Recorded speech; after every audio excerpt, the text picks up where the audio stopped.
Today I'm talking about Jesus. We're going to read Luke chapter 15. Thanks, Mr. Bones, for your help. Tax collectors and other notorious sinners often came to listen to Jesus teach. This made the Pharisees and teachers of religious law complain that he was associating with sinful people, even eating with them. So Jesus told them this story. If a man has 100 sheep and one of them gets lost, what will he do?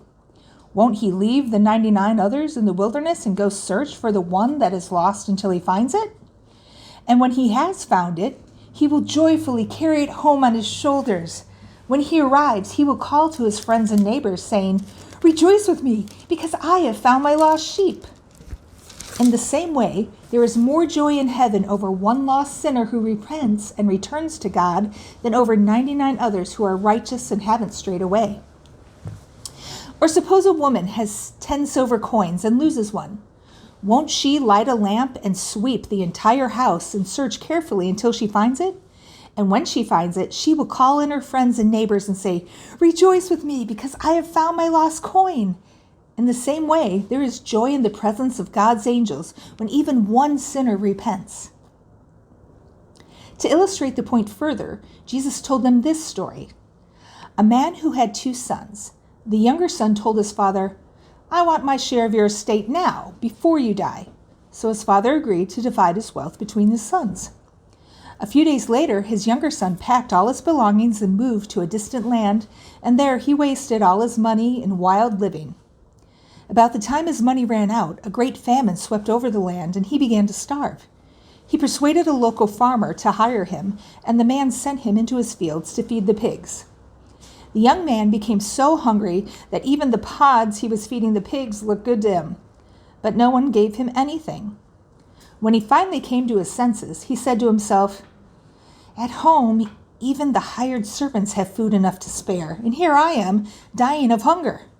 I will go home to my father and say, 'Father, I have sinned against both heaven and you, and I am no longer worthy of being called your son. Please take me on as a hired servant.'" So he returned home to his father, and while he was still a long way off, his father saw him coming. Filled with love and compassion, he ran to his son, embraced him, and kissed him. His son said to him, "Father, I have sinned against both heaven and you, and I am no longer worthy of being called your son." But his father said to the servants, "Quick, bring the finest robe in the house and put it on him.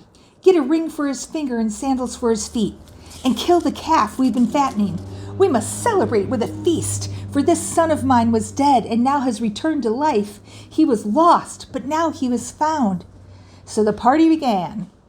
Meanwhile, the older son was in the fields working. When he returned home, he heard music and dancing in the house, and he asked one of the servants what was going on. "Your brother is back," he was told, "and your father has killed the fatted calf. We are celebrating because of his safe return." The older brother was angry and wouldn't go in.